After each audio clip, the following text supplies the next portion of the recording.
Ahmedabad Rajkot highway પર વધુ એક અકસ્માતની ઘટના સામે આવી છે। ભમાસરા ગામ નજીક એક સાથે 4 વાહનો અથડાયા હતા, જેના કારણે વાહનોમાં ભીષણ આગ લાગી હતી। આ દુર્ઘટનામાં 2 લોકોના મૃત્યુ થયા છે, 3 ઈજાગ્રસ્ત થયા છે।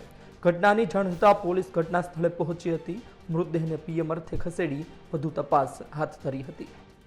રંગસાળે ડેડર કૂદીને આઈસર આવ્યો, ઓલું મારી જોડે આઈસર આવતું એમાં ભટકાય નહીં, ઓલો મારા પર આવ્યો, હું સાઈડમાં હોઈ ગયો। તમારે કઈ ગાડી છે? બલકર છે। કુલ કેટલી ગાડીનો અકસ્માત થયો? 4 કુલ 3 ગાડી સળગી ગઈ છે ઓલરેડી। કેટલા કાઢ્યા છે દાદી? 2 તો નીકળ્યા છે, ત્રીજો ખબર નહીં।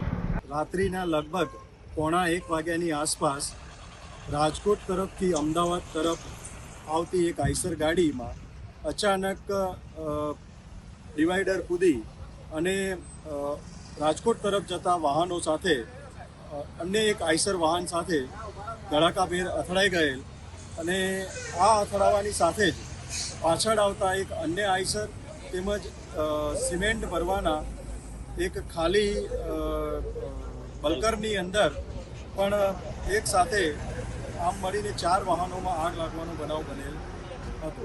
પોલીસને જાણ થતાં પોલીસ તેમજ ફાયર વિભાગ તાત્કાલિક ઘટના સ્થળે પહોંચી અને જે ઈજાગ્રસ્તો હતા તેમને બચાવવાનો પ્રયત્ન કરવામાં આવેલ અને સોલા સિવિલ ખાતે સારવાર માટે ખસેડવામાં આવેલ છે।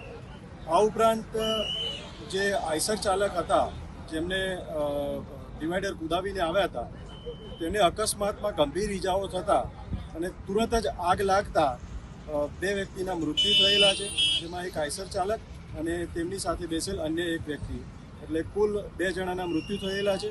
2 જણને સામાન્ય ઈજા થઈ અને સારવાર આપવામાં આવેલ છે। હાલ રાબેતા મુજબ ટ્રાફિક ચાલુ છે અને આગળની પોલીસ કાર્યવાહી હાથ ધરવામાં આવેલ છે। મળતી માહિતી અનુસાર અમદાવાદ રાજકોટ નેશનલ હાઈવેના ભામસરા ગામ નજીક બગોદરા તરફથી એક કાપડના રોલ ભરેલી આઈસર ટ્રક પૂર ઝડપે ડિવાઈડર સાથે અથડાઈ હતી। આઈસર ટ્રક ડિવાઈડર કૂદી અન્ય 2 આઈસર ટ્રક અને અન્ય એક સિમેન્ટ ભરેલી ટ્રક સાથે પણ અથડાઈ, જેના કારણે ભીષણ આગ લાગી હતી, જેમાં અકસ્માત સર્જનાર આઈસર ચાલક અને ક્લીનરનું મૃત્યુ થયું છે। 3 લોકો ઈજાગ્રસ્ત થયા હતા। અકસ્માતની જાણ થતાં પોલીસ અને ફાયર વિભાગની ટીમ ઘટના સ્થળે પહોંચી હતી। આગ પર કાબુ મેળવવામાં આવ્યો છે।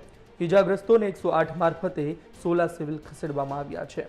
બ્યુરો રિપોર્ટ, ગુજરાત તક।